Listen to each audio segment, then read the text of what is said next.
Today I'm going to be going over the best to worst classes to level up for Horde, starting with Master's difficulty, and also the best playable characters. Now the reason I say it like that is my top choice is Baird, because you always do need an engineer. Now if you prefer to play with Jack, then Dell or Jack would be top choices to level up since you always would be using them.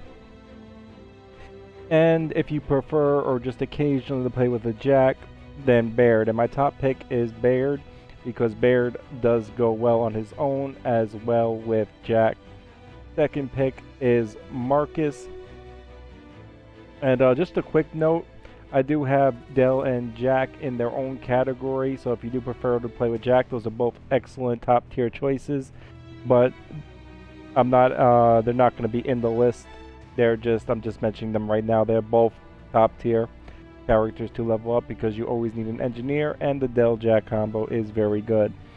So we do have Baird, and now on to Marcus as the second pick.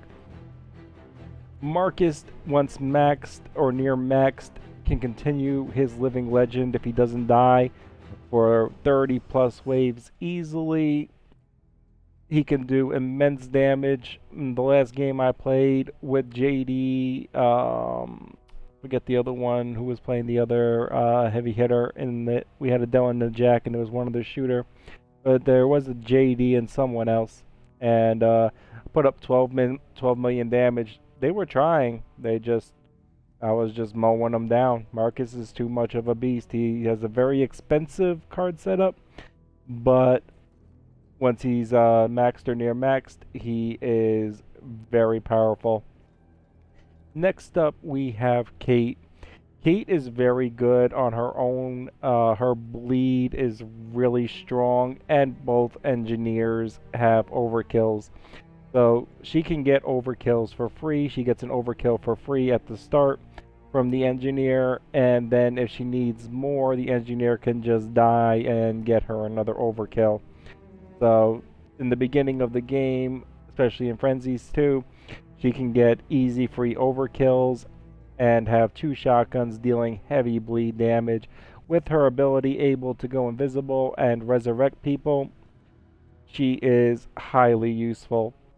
Next up, we have Keegan. I like Keegan better than JD now. Keegan is better late game. Keegan gives explosive ammo to every other character that is using explosive ammo. With the salvo, he can have unlimited salvos potential at the end of the game. But I do want one JD or Keegan generally in a game. I like one of them in the game. And right after Keegan, I do have JD. JD being nerfed and everything, he has one advantage over Keegan. Well, 2. He has Death from Above, and he has the ability to have 6 GLs versus 3.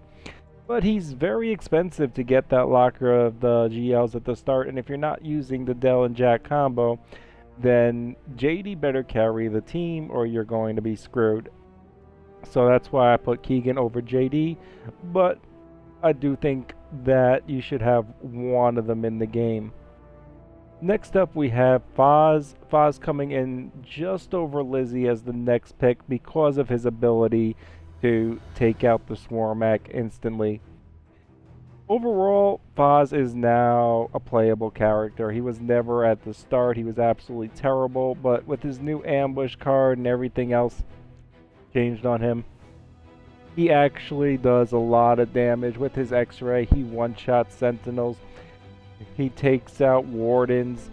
He is pretty damn good. So we are now putting Foz in the playable category. Coming right in after him, basically equal, is Lizzie. Her drop shot stun is highly useful for aggressive Sentinels when you get overrushed.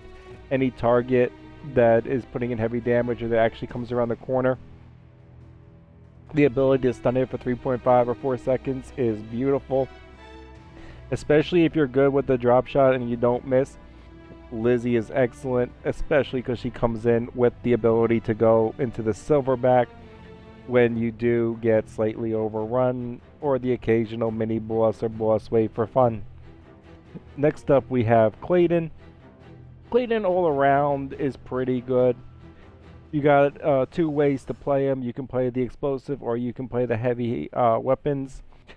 Plenty of heavy weapons at the start. Even if you don't die for extra torque ammo, you can just pick up some heavy weapons and carry him through the first beginning of the game and become pretty useful near the end of the game. So he's a very good support character. Coggear is another very good support character with extra defense, the ability to give any nearby enemy faster health regen, which is really nice, and his also one of the cards you'll probably be running is the helpful headshots. So you're giving regen speed and stim whenever your nearby allies are at full health. So he is a great support character. Next up we have Cole, and Cole is coming in just over Paddock because of his immense health when he's maxed or near max. His ability to sit back on a heavy weapon and occasionally drop that heavy weapon and then run out and revive people, especially if you're not playing with the Jack, is pretty good. He is very hard to bring down if you know when to go into cover. So I really like him as a support character. Paddock, I think, is more for fun. I mean, he's useful, especially if you build up a couple shots on the mark, so then you switch to the long shot. I mean, you could do a lot of damage with him, I have, but as a support character for Masters, I'm still putting Cole slightly above him, just for his immense health pull and his ability to actually run out and get revives and then get back into cover.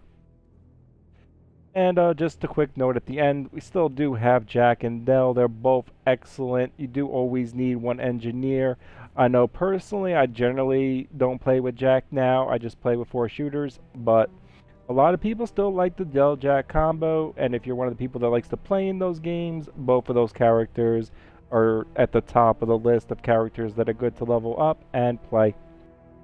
So now we have onto the lower level difficulties, especially with lethal off. And at the top of the list we have Lonnie. And at the top of the list, the reason that Lonnie is at that top of the list is because of her ability to 1v1 every form of boss, whether it be the Swarmak, the Carrier, any semi-skilled player. If you time it right, you can just go into her ability and completely annihilate the boss. So got Lonnie up there, especially with her regen, her defenses, and everything. Cole, obviously, second up because of his immense health pool. Coggear, for the same reason, coming at third. Now, we're going to put in the rest of these characters that were not playable at all in Masters. I mean, Mac and Sarah, they're really... I've beat games on Master with Sarah. Like, straight up 1 through 50s, no glitches, anything playing as her. But she's a straight up support character, and she's at the bottom of the list if you want to put her on the top after Paddock. I mean, she is playable, just barely. But after the Coggear, for the lower level difficulties, I have Mac and Sarah about tied. And then we have Grace, because Grace gets the bleeding damage and the explosive off the mace, and can get stem off hits. And finally we have Emil, because he also does get bleed off the mace. But I mean, his Halo is okay. I don't know. I still put Grace over Emil because of her ability to get stem and do more damage on the initial strike. So she's more powerful on... Well, Emil might be... I have to test it. But you have to really...